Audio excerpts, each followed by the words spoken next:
জানুয়ারি 2026 সকাল 10টায় নরসিংদী আকুয়া চত্বরে ধানের শীষের সমর্থনে খায়রুল কবির খোকনের সমর্থনে যে জনসভা হচ্ছে, আমি এইখানে আছি আজকে জনসভা কভার করার জন্য।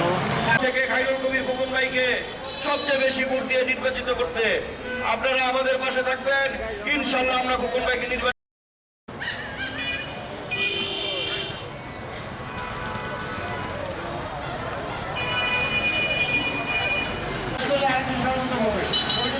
করতে পারবে না। আমরা সুন্দর পরে ডিসি অফিস গ্রাম করে বসে থাকবো। ওইটা করার চিন্তার সাহস করলে এই নরসিংদীতে আগুন জ্বলবে মাসের পর মাস।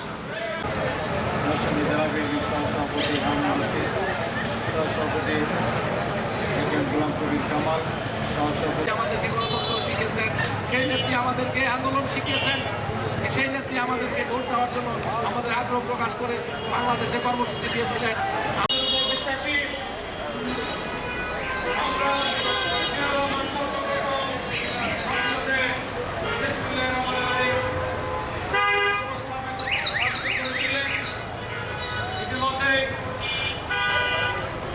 আমাদের মধ্যে উপস্থিত হয়েছেন নরসিংদীর মাটি মানুষের নেতা, নরসিংদী জেলা বিএনপির সভাপতি, কেন্দ্রীয় কমিটির যুগ্ম মহাসচিব এবং ধানের শীষের এবং ধানের শীষের প্রার্থী জনাব খায়রুল কবির খোকন আমাদের মধ্যে উপস্থিত হয়েছে। সবাইকে অভিনন্দন জানাই।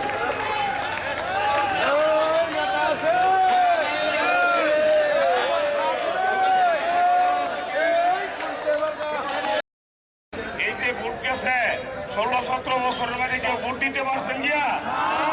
আচ্ছা, এখন আগে দিছে মৃত ব্যক্তিরা ভোট, এইবার দিব জীবিতরা ভোট। ওই দিন এক গোরস্থানের আন্দাজ যাইতেছি, গোরস্থানের ভিতরে এই বড় বড় লোহা ঘাট লইয়া কয়েকটা ভাড়া দিতেছে। আমি জিজ্ঞাসি, ভাই লোহা ঘাট লইয়া গোরস্থানের ভিতরে ভাড়া কেন? ওই ভাই হ্যাঁ আগে করছে কি গোরস্থানের 2টা গিয়ে ভোট দিয়ে পাইতো, মানে এইবার দায়িত্ব দিছে আমগরে যাতে আর না যাইতারে ভাড়া দিতা, এরা যাতে গোরস্থানতে না উঠারে।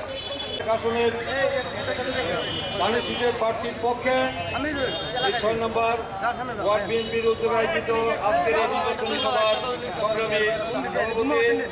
সংগ্রামী জননেতা জনাব উপস্থিত আছেন। সেই পরিবেশে আমরা আমাদের পবিত্র আমানত, যে পবিত্র আমার ভোট আমি দিব, যাকে খুশি তাকে দিব, দেখে শুনে যোগ্য ব্যক্তি যোগ্য দলকে দিব। এই দীর্ঘ 17 বছর আপনারা ভোট থেকে ভোটাধিকার থেকে বঞ্চিত ছিলেন। সেই ভোটাধিকারের জন্য একটি নির্দলীয় নিরপেক্ষ সরকার অধীনে আপনারা ভোট দেওয়ার জন্য চেষ্টা করেছেন। আমরা আন্দোলন করেছি, কিন্তু আন্দোলন করে অনেক শহীদের রক্তের বিনিময়ে ত্যাগ প্রতীক্ষা সংগ্রামের মধ্য দিয়ে আমাদের কাঙ্ক্ষিত প্রত্যাশিত সেই জুলাই আগস্টে এই জাতিসত্ত্বগণ অভ্যুত্থানের মধ্য দিয়ে এই ব্রিটিশ সরকারের পতনের মধ্য দিয়ে আমরা একটি গণতান্ত্রিক সরকার পেতে যাচ্ছি। একটি নতুন বাংলাদেশ, একটি মুক্ত পরিবেশ আমরা পেয়েছি। সেই মুক্ত পরিবেশে আমাদের এই পরিবেশকে রক্ষা করার জন্যে আমাদের সকলকে, এই রাষ্ট্রের মালিক, ভূখণ্ডের মালিক, দেশের মালিক, দেশের জনগণ, তাই আপনারা আগামী 12 তারিখে, ফেব্রুয়ারি মাসের 12 তারিখে যে নির্বাচন অনুষ্ঠিত হতে যাচ্ছে, সেই নির্বাচনটি অত্যন্ত গুরুত্বপূর্ণ, অত্যন্ত তাৎপর্যপূর্ণ। এই নির্বাচনের কঠিন নির্বাচন, চ্যালেঞ্জিং নির্বাচন। এই নির্বাচন নির্ভর করছে আগামী দিনের বাংলাদেশের গণতন্ত্রের ভবিষ্যৎ। তাই আমি মনে করি যে প্রত্যেকটি নাগরিক, এই নাগরিকের দায়িত্ব যে সবাইকে ভোট কেন্দ্রে গিয়ে তাদের সেই পবিত্র আমানত, সেই ভোট প্রয়োগ করা। এখনো তো কোনো ভয় ভীতির হুমকির কোনো কারণ নাই। এখন তার দিনের ভোট রাতে হবে না, এখন আর আমি আর দামি হবে না, বিনা ভোটে হবে না। এখন এই দেশের মানুষ তারা নির্ভয়ে নির্বিঘ্নে আপনারা ভোট সেন্টারে যাবেন, ভোট সেন্টারে গিয়ে ভোট দিবেন। সেখানে আপনারা ভোট দিয়ে আপনাদের পছন্দের দল, পছন্দের প্রার্থীকে নির্বাচিত করবেন। যেই দলের কাছে দেশ জাতি নিরাপদ, গণতন্ত্র নিরাপদ, যারা অতীতে দেশের বিপদ আপদে পাশে থেকে জনগণের খেদমত করেছে, জনগণের পাশে ছিল, আপনারা ভালো করে জানেন যে বিগত দিনে এই যে আজকে মুক্ত পরিবেশ পেয়েছি, আজকে যে এই যে গণতান্ত্রিক অধিকার ফিরে পেয়েছি, ভোটাধিকার ফিরে পেয়েছি, কোন দল সবচেয়ে বেশি ক্ষতিগ্রস্ত হয়েছে বলেন তো? কোন দল বেশি ক্ষতিগ্রস্ত হয়েছে? হয়েছে, সবচেয়ে বেশি হয়েছে বিএনপি পরিবার এবং জিয়া পরিবার। বিএনপি পরিবারের আমরা জানেন যে 60 লক্ষ মামলা আসামি হয়েছে, 1.5 লক্ষ মামলা, এবং আমরা জানেন যে 1.5 লক্ষ মামলা হয়েছে এবং 4,000-এর বেশি নেতাকর্মীদেরকে খুন করা হচ্ছে, একটা জুডিশিয়াল কিলিং বিচার বহির্ভূত হত্যাকাণ্ড করা হয়েছে এবং প্রায় 1750 নেতাকর্মীকে কায়না করে নিয়ে তাদেরকে গুম করা হয়েছে। অনেক জায়গায় সর্বশেষ যেটা জুলাই আগস্টে যে ঐতিহাসিক ছাত্র গণঅভ্যুত্থান হলো, সেই গণঅভ্যুত্থানে বিএনপি পরিবারের 450 নেতাকর্মী জীবন দিয়েছে, শহীদ হয়েছে। তারা শিখছি আগামী দিনে যদি আমরা দেশ পরিচালনার দায়িত্বে পাই, ক্ষমতার কথা কিন্তু তারেক রহমান একবারও বলেন নাই। দলের চেয়ারম্যান, আমাদের দলের চেয়ারম্যান, 18 কোটি মানুষের আশার মূর্ত প্রতীক আর দেশ নায়ক তারেক রহমান যে কয়েকবার বক্তব্য দিয়েছে, আমাদের বিবিসির সাথে সাক্ষাৎকার দিয়েছেন, আমাদের ঐতিহাসিক যে তাদের রাজকীয় সম্বর্ধনা দিয়েছে 300 ফিটে, যে 50 লক্ষাধিকেরও বেশি জনগণ উপস্থিত হয়েছিল, সেখানে কিন্তু একবারও তিনি ক্ষমতার কথা বলেন নাই, একবারও কিন্তু প্রতিহিংসার কথা বলেন নাই, একবারও কিন্তু বলেন নাই যে ক্ষমতা। উনি বলছেন জনগণ যদি আমাদের দেশ পরিচালনার দায়িত্ব অর্পণ করে, আমরা যদি সুযোগ পাই, জনগণ যদি আমাদের রাষ্ট্র গঠন করার এবং সরকার পরিচালনা করার সুযোগ দেয়, তাহলে আমরা একটি দফা রাষ্ট্র সংস্কার মেরামত করব। সেই মেরামতের মধ্যে রয়েছে আমাদের নারীদের জন্য ফ্যামিলি কার্ড, কৃষকদের জন্য কৃষি কার্ড এবং কৃষি 10,000 টাকা কৃষি ঋণ সুসহ মকুব করতে বলে কথা উল্লেখ রয়েছে। এবং নারীদের জন্য আমরা দেখেছেন যে 2,500 টাকা নগদ অর্থ দেওয়া হবে, তা নাহলে সেই পরিমাণ চাল, ডাল, তেল, লবণ, চিনি এবং সামান বিভিন্ন নিত্য প্রয়োজনীয় দ্রব্যমূল্য আপনাদেরকে দেওয়া হবে, সেটা কোন সিদ্ধান্ত দিয়েছেন। এবং আমাদের সবার জন্য স্বাস্থ্য, সবার জন্য শিক্ষা, এই বিষয়গুলি তিনি নিশ্চিত করেছেন। এবং কৃষক ভাইদের জন্য বলেছেন যে কৃষি উপকরণ থেকে শুরু করে এবং কৃষি ঋণ 10,000 টাকা কৃষি ঋণ সুসহ মকুব করবেন। শুধু তাই নয়, তিনি বলেছেন যে আপনাদের কৃষকদের বীজ, কীটনাশক থেকে শুরু করে কৃষি যন্ত্রপাতি তারা স্বল্পমূল্যে দেওয়া হবে। এই বাংলাদেশের 80% মানুষ কৃষক বসলে দেশ বাঁচবে।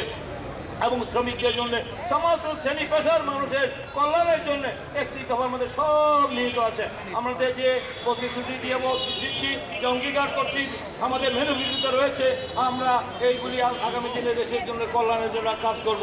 আজকে তাই আমরা দেখতে পাচ্ছি জনগণের মধ্যে যে স্বতঃস্ফূর্ততা সৃষ্টি হয়েছে, সেই স্বতঃস্ফূর্ততা দেখে তারা ঈর্ষা নিতে হচ্ছে। তাই আমি মনে করি যে আগামী নির্বাচনটা অত্যন্ত তাৎপর্যপূর্ণ, গুরুত্বপূর্ণ। সেই নির্বাচনে আপনারা সবাই ঐক্যবদ্ধ থাকবেন। ঐক্যবদ্ধ থেকে যে দীর্ঘদিন যারা এই দেশের জনগণের অধিকারের জন্য আন্দোলন করেছে, তাই যারা ব্যস্তের টিকিট দিচ্ছেন, যারা বলছেন যে এই মাকে ভোট দিলে আপনারা জান্নাতে যাবেন, না দিলে আমরা জাহান্নামে যাবেন, আপনারা এই যে কথা বলে মানুষের বিভ্রান্ত করছে, মসজিদে গিয়ে বলছেন যে এই মাকে হেরে গেলে কোরআন হেরে যাবে, ইসলাম হেরে যাবে, তারা কি ইসলামের পক্ষের লোক, ইসলামের বিরুদ্ধে লোক?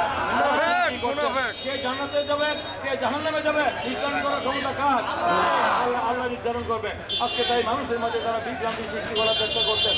তারা পূজা মণ্ডপে গিয়ে বলেন যে পূজা নাকি মুদ্রার পিডব্লিউড, তারা পূজা মণ্ডপে গিয়ে গীতা পাঠ করেন। এই যে তাদের এই যে মানুষের প্রতারণা, এই প্রতারণা করে জনগণকে বিভ্রান্ত করছে, মা বোনদেরকে বিভ্রান্ত করছে। আপনাকে বিভ্রান্ত হবেন না। ধর্মকে পুঁজি করে যারা ব্যবসা করে, তারা আজকে বড় বড় বক্তব্য দিচ্ছেন কি আপনারা তো নৌকা দেখছেন, গান দেখছেন, নাঙ্গল দেখছেন, এবার আমাদের একটু দেখেন। আরে ভাই, 71 তো আপনারা দেখে রাখছেন নাকি? মুক্তিযোদ্ধা আছেন না? মুক্তিযোদ্ধা আছেন না? মুক্তিযোদ্ধা দেখা 71 কি হয়েছে? মা বোনদের উপর অত্যাচার নির্যাতন করছে, সম্ভ্রম নষ্ট করছে, 30 লক্ষ শহীদ হয়েছে এই ওদের রাজাকারের জন্য। এখন আমাদের এখন কি এই স্বাধীনতার পক্ষের জনগণ স্বাধীনতার পক্ষে না বিপক্ষে? স্বাধীনতার পক্ষে, মুক্তিযুদ্ধের পক্ষে দেশের জনগণ। তো এই স্বাধীনতার বিরোধী শক্তির বিরুদ্ধে যারা দেশের মানুষের সাথে বেইমানে বিশ্বাস মুনাফিকি করেছে, তাদেরকে আপনারা চিহ্নিত করবেন। চিহ্নিত করে আপনাদের মূল্যবান ভোট দিয়ে আগামী দিনে একটি গণতান্ত্রিক সরকার, জনগণের সরকার প্রতিষ্ঠা করা। জনগণের সরকার, জনগণ হলো মানে সার্বভৌম। এবং এই সংবিধানে রয়েছে যে জনগণ ভোটের নির্বাচিত প্রতিনিধি দেশ পরিচালনা করবে। তাই জনগণকে সর্বোচ্চ গুরুত্ব দেওয়া হচ্ছে। আমার নেতা কি বলছেন? জনগণকে সাথে রাখুন, আস্থায় রাখুন। জনগণ হয় নাই, তাই জনগণের কাছে কেন দায়বদ্ধতা ছিল না, জবাব দিতে ছিল না। যদি জনগণের সরকার নির্বাচিত হয়, তাহলে জনগণের কাছে তাদের দায়বদ্ধতা থাকবে, জবাব দিতে থাকবে। তাই জনগণের সরকার প্রতিষ্ঠা করা দরকার না, নাকি কি বলেন? সবাইকে ভোট সেন্টারে যাবেন কিনা হাত তুলে দেখা। সবাই ভোট সেন্টারে গিয়ে আপনাদের যে মূল্যবান ভোট, পবিত্র আমানত, সেই আমানত যেই দল, যেই মার্কা, যেই দল, যে ব্যক্তি যে ধানের শীষে দিব ভোট। ধানের শীষে দিব ভোট। আমরা সবাই একজোট। ধানের শীষে দিব ভোট।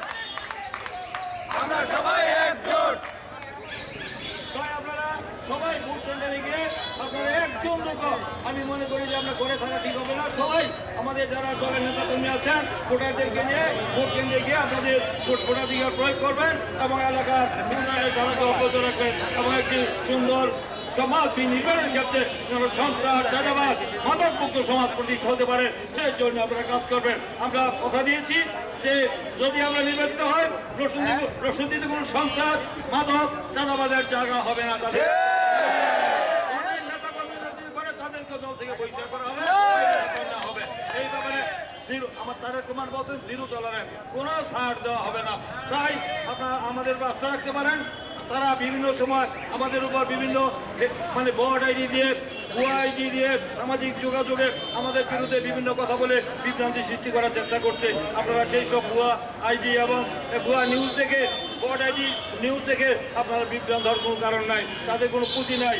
তাই তারা অন্তঃশূন্য, তারা মানুষকে বিভ্রান্ত করতে জানে, তা আপনারা বিভ্রান্ত হবেন না।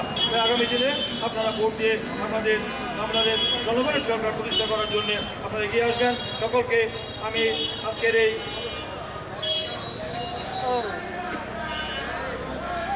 এলাকার আমি জানি যে অতীত আপনারা ধানের শীষের প্রার্থীকে বিপুল ভোটের ব্যবধানে বিজয়ী করেছেন।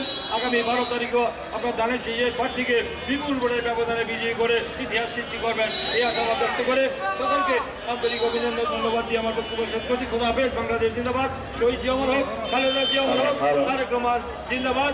এবং